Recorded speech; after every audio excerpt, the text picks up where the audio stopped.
الحمد لله وكفى وسلام على عباده الذين اصطفى أما بعد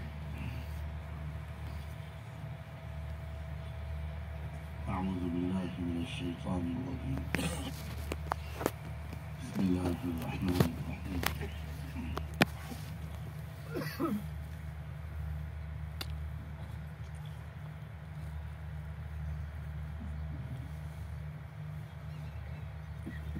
عسى أن تكرهوا شيئا وهو خير لكم وعسى أن تحبوا شيئا وهو شر لكم والله يعلم وأنتم لا تعلمون سبحان ربك رب العزة عما يصفون وسلام على المرسلين والحمد لله رب العالمين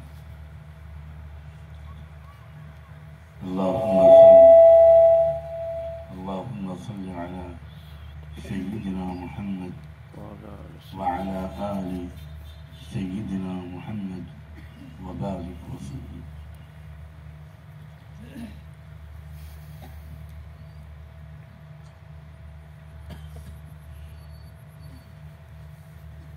قابل احترام بزرگوں اور بھائیوں،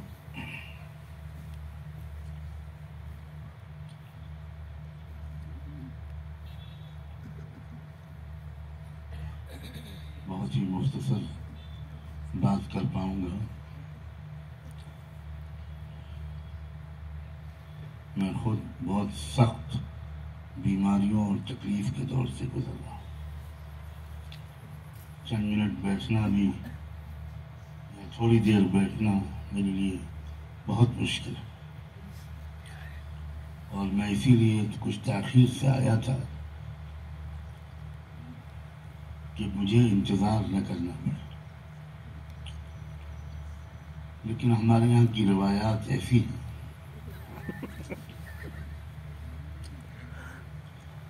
اور چونکہ لوگوں کو اطمینان ہے کہ یہ اسپتال کا جلسہ ہے، تو اگر کوئی زیادہ بیمار ہو جائے گا تو ہم اس کا علاج بھی کرتے ہیں. اور وَإِذَا مَرِضْتُ میں شاید ان لوگوں نے کچھ تبدیلی کی ہے.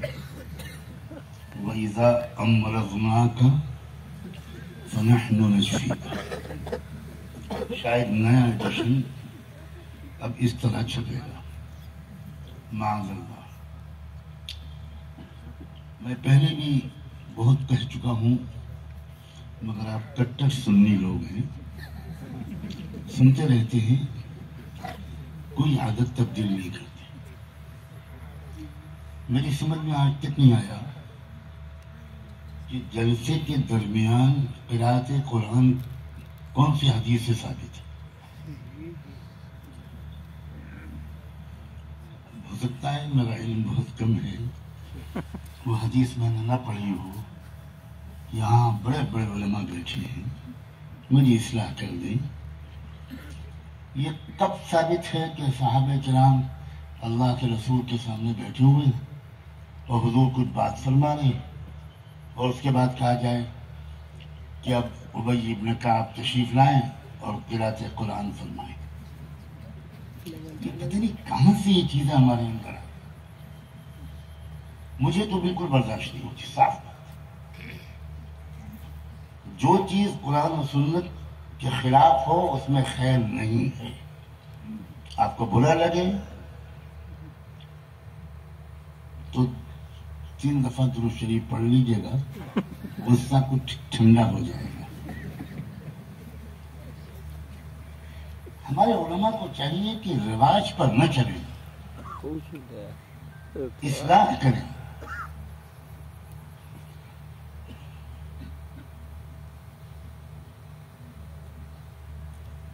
عملی قومیں باتوں میں وقت نہیں ضائع کرتی. مجھے ایک جلسہ بتا دیجئے جو RSS میں کیا ہو.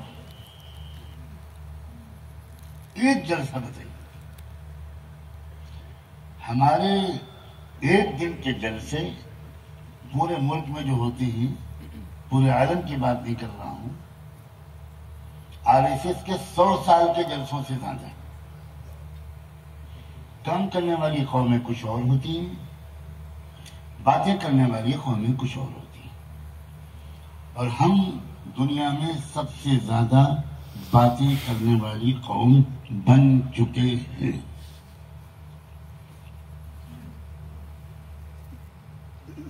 ہمارے ملک کے ایک بہت بڑے لیڈر، نام نہیں لوں گا میں،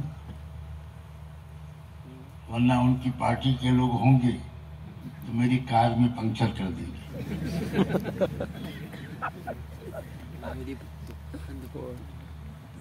وہ لیڈر ایک دفعہ میرے پاس آئے، کہہ رہے کہ نعمانی صاحب، میں اس وقت آپ سے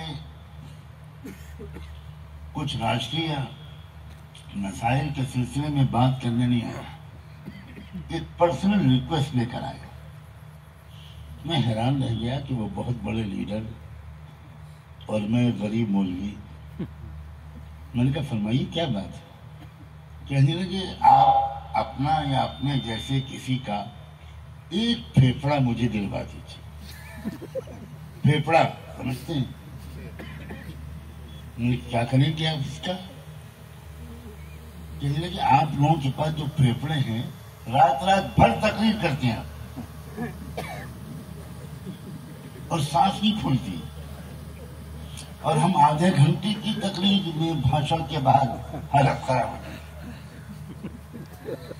یہ ہے لوگوں کا ہمارے بارے میں تبصرہ۔ کہتی ہے تجھے خلق خدا غائبانہ کیا۔ آپ ہمارے جلسوں سے لوگ ڈرتے نہیں ہیں، لوگ مذاق اڑاتے ہیں۔ میں چونکہ سب قوموں سے ملتا ہوں، سب قوموں کے لیڈروں سے میری بہت اچھے تعلقات اور ملاقاتیں رہتی ہیں، اور کبھی کبھی وہ کھل کر بات کرتے ہیں۔ کہتے ہیں خدا کے لیے اپنی قوم کے لوگوں کو سمجھائیے کہ بولا کم کریں، جلسے کم کیا کریں، زمینی محنتیں بڑھائیں۔ خدا جانے کب یہ تبدیلی ہمارے اندر آئی۔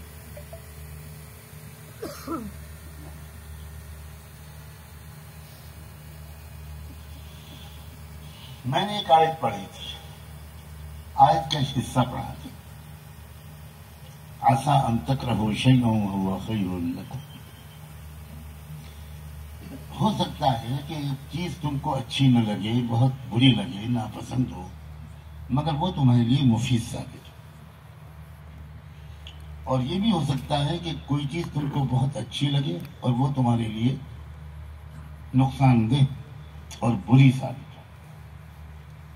واللہ یعلم وانتم لا تعلمون، اللہ جانتا ہے اور تم نہیں جانتے۔ جب اس ملک کی آزادی کے سلسلے میں قربانی دینے والوں نے قربانیاں دی تھی، تو ان کو ایک امید تھی، ان سے ایک وعدہ کیا گیا تھا، اور پورا یقین دلایا گیا تھا، اور وہ وعدہ یہ تھا کہ ہم اس ملک کو ویلفیئر اسٹیٹ بنائیں گے۔ ویلفیئر اسٹیٹ کا مطلب یہ ہوتا ہے کہ ملک کے تمام شہریوں کی تمام بنیادی ضروریات کی 100% ذمہ داری ملک کو چلانے والی سرکار کی ہوگی۔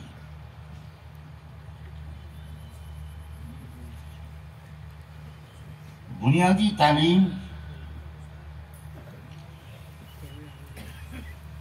بنیادی ایجوکیشن ہر شہری کی بنیادی ضرورت ہے۔ وعدہ کیا گیا تھا کہ 100% بھارت کے شہریوں کو، ہر بچے کو، ہر بچی کو ضروری تعلیم ملے گی۔ تعلیم امیروں کے بچوں ہی تک محدود نہیں رہے گی۔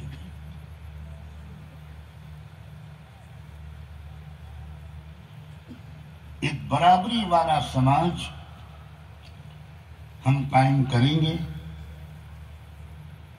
اس کے لیے ہم کو آزادی چاہیے.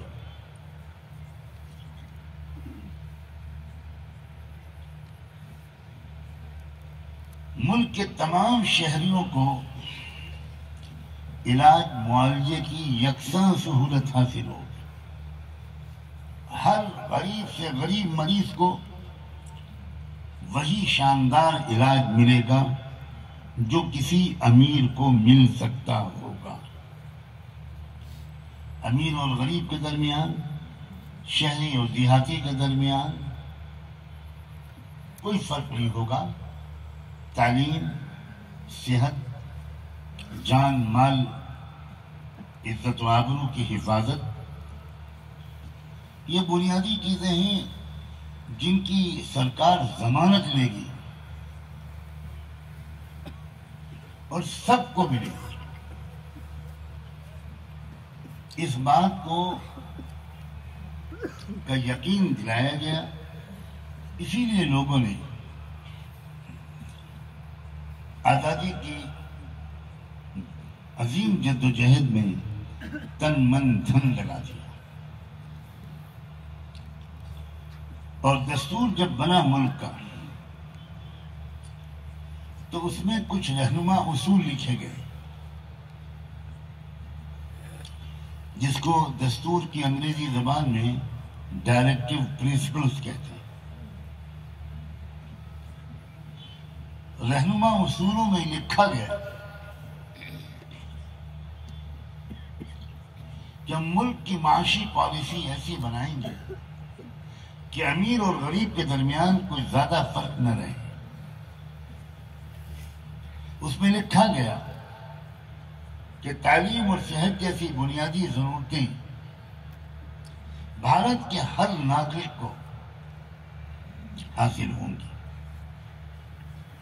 جو علاج کی سہولت کسی لکھ پتی کروڑ پتی کو ملے گی، وہی علاج کی سہولت ایک غریب کسان کے بیٹے کو بھی ملے گی. یہ دستور میں لکھا گیا.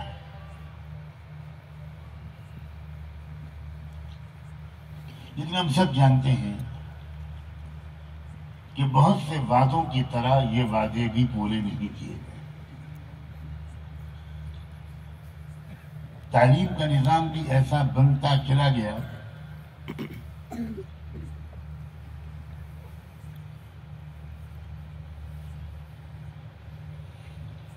کہ صرف امیروں کے بچوں اور بچیوں کو بہت اعلیٰ تعلیم مل سکتی،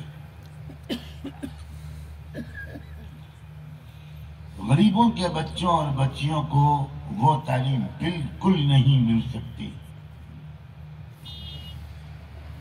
یہ تو اللہ نے مدرسوں کا جو نظام اس ملک میں چلوایا، مدرسوں کے نظام کا ایک بہت بڑا پہلو یہ ہے کہ مدرسوں کے نظام کے اندر امیر اور غریب بچے کا کوئی فرق نہیں. اس فرق کو دستور ہند میں جو بیان کیا گیا تھا، ملک کی سرکاروں نے تو نہیں مٹایا، لیکن مدرسوں اور مکتبوں نے مٹا دیا. غریب سے غریب بچہ، غریب سے غریب گھرانے کا طالب علم، وہ قرآن و حدیث کا اور علوم دینیہ کا بہت بڑا ماہر بن کے نکلتا ہے. کبھی زندگی میں مدرسے کی تعلیم کے دوران اس کو ایک دن بھی اپنی غربت کا احساس نہیں ہوتا. اسے اس کا بالکل احساس نہیں ہوتا کہ میرے کلاس کے، میرے درجے کے جو امیر بچے ہیں ان کو کوئی اور تعلیم مل رہی ہے اور مجھے وہ تعلیم نہیں مل پا رہی. یہ خیال کبھی کسی مدرسے اور مکتب کے بچے کے ذہن میں نہیں آتا.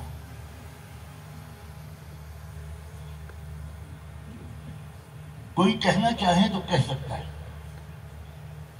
کہ آزادی سے پہلے جو وعدے کیے گئے تھے سرکار نے تو پورے نہیں کیے، لیکن غریب مسلمانوں نے اپنے مدرسوں اور مکتبوں کی پالیسیوں کے ذریعے سے اس وعدے کو 100% پورا کیا.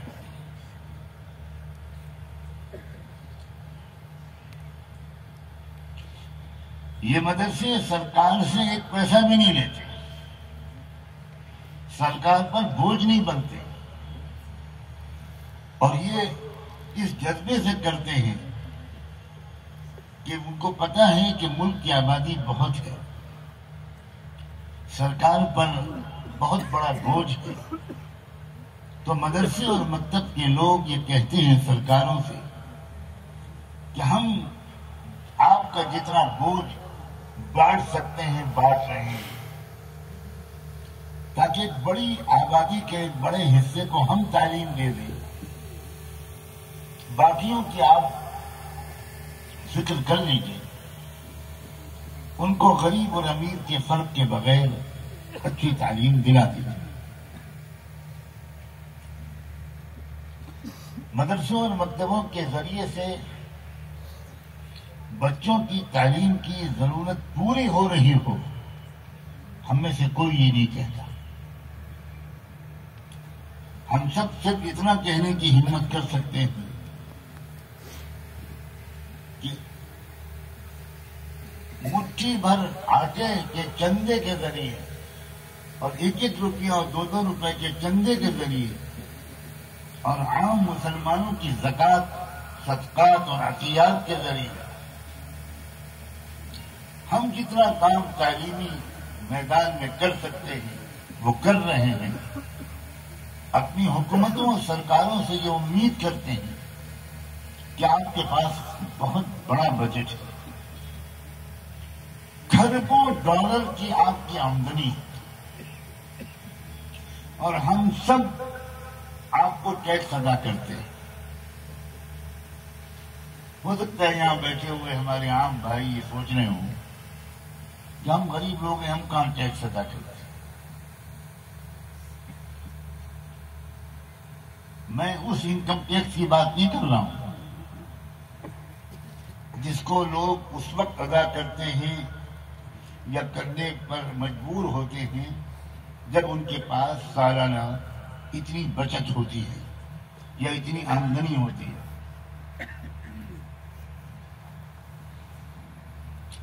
میں اس ٹیکس کی بات نہیں کر رہا ہوں، میں اس ٹیکس کی بات کر رہا ہوں کہ جو آپ جب ماچس کی ڈبیا خریدتے ہیں تو اس کی جو قیمت ادا کرتے ہیں اس میں بھی 2-4 پیسے ٹیکس کے طور پر حکومت کو جاتے ہیں، وہ ماچس بنانے والی کمپنی کو نہیں جاتے۔ آپ ایک جوڑی موزہ خریدتے ہیں، آپ ایک چپل اور جوتے خریدتے ہیں، آپ ایک معمولی سے معمولی چیز خریدتے ہیں،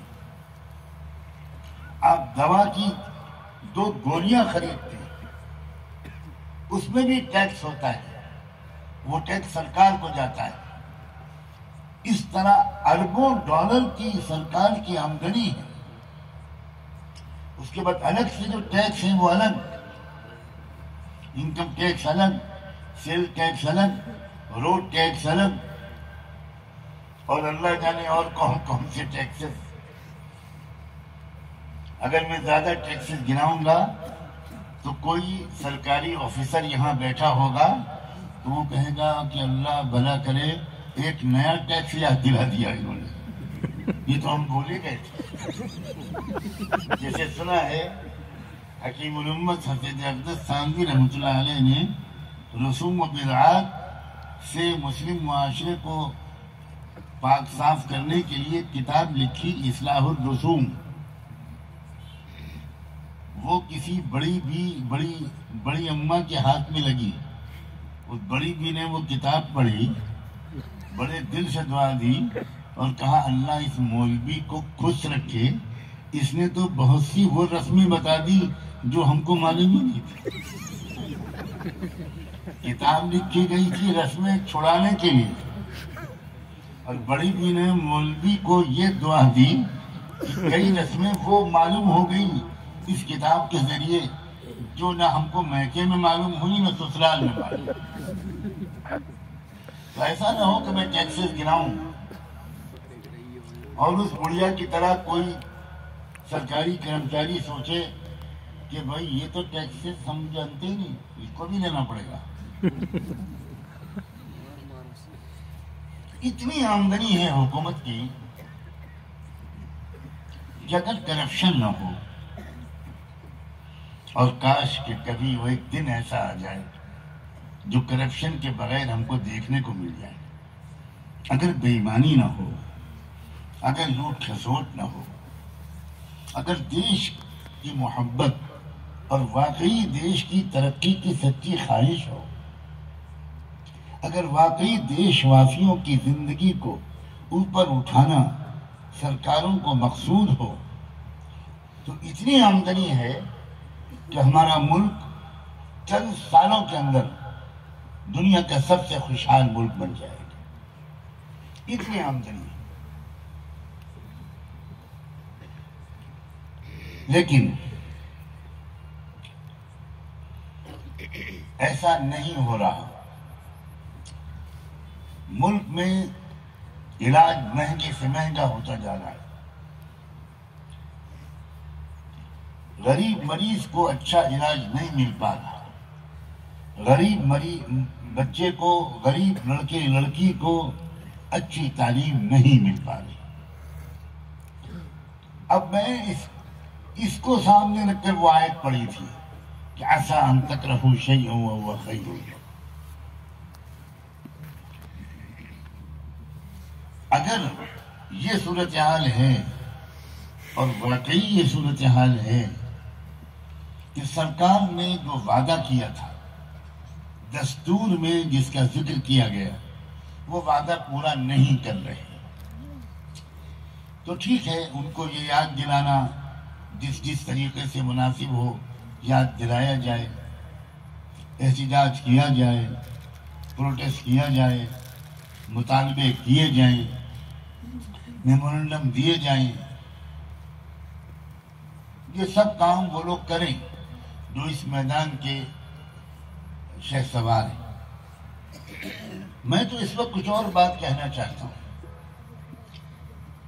سرکاروں کے اس نکمے پن نے، سرکاروں کی اس وعدہ خلافی نے، میرے الفاظ پر غور کیجیے گا، اس نکمے پن نے، اس وعدہ خلافی نے ہمیں اور آپ کو ایک زبردست موقع دے دیا، اور موقع یہ دیا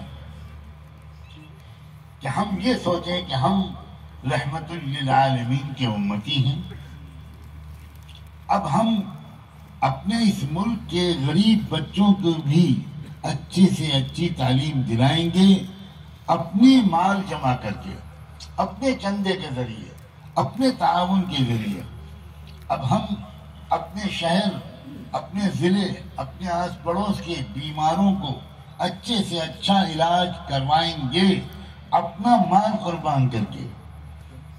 ہم خود کریں گے، ہم اپنے پیروں پر خود کھڑے ہوں گے، ہم بلا کسی فرق اور بھید بھاؤ کے، دھرم، ذات، نسل، زبان، علاقہ، کسی چیز کے فرق کے بغیر ہم ہر مریض کا اچھے سے اچھا علاج کم سے کم داموں میں، یا ممکن ہو تو ایک حد تک بغیر کسی قیمت کے، ہم اپنی جیب سے مال قربان کر کے ہم کریں گے۔ اس خلا کو ہم پر کریں گے، اس کمی کو ہم دور کریں گے۔ آپ سوچئے کہ کتنا زبردست موقع اللہ نے بھارت کے مسلمانوں کو دیا ہے۔ اب ذرا تصویر کا ایک مثبت رخ دیکھنے کی عادت ڈالیے۔ ایک رخ یہ ہے کہ سرکار اپنا فرض ادا نہیں کر رہی، سرکار غریبوں کا علاج نہیں کروا رہی، سرکار غریب بچوں کو تعلیم نہیں دے رہی، سرکاری اسپتالوں میں صحیح توجہ نہیں دی جا رہی، صحیح علاج نہیں ہو پا رہا، جس تعداد میں اسپتال ہونے چاہیے نہیں کھل پائے اب تک، اسپتالوں میں جس طرح کی سہولتیں ملنی چاہیے نہیں مل پا رہی، جو سہولتیں امیروں کو مل جاتی ہیں وہ غریبوں کو نہیں ملتی۔ اب اس صورتحال پر آپ تنقید کریں، ملامت کریں، احتجاج کریں، یہ بھی ٹھیک ہے، یہ وہ لوگ کریں جو اس لائن کے ماہر اور رہنما ہیں۔ تصویر کا دوسرا پہلو یہ ہے، وہ تصویر کا دوسرا پہلو یہ ہے کہ جب یہ کام سرکار نہیں کر رہی تو ہم تو انسانیت کے خدمت گزار ہیں، ہم تو رحمت دو عالم کے امتی ہیں. ہم خود اپنے پیسے جمع کر کے اپنے علاقے کے اندر اسپتال کھولیں گے، ایسے اسپتال اور اسپتالوں کا ایسا نظام چلائیں گے جہاں غریبوں کو علاج وہی میسر آئے جو امیروں کو میسر آتا ہے. ہم غریبوں کو مفت یا بہت سستا علاج دیں گے، امیروں سے پیسے چارج کریں گے اور اس پیسے کو صرف کما کر اپنی جیب میں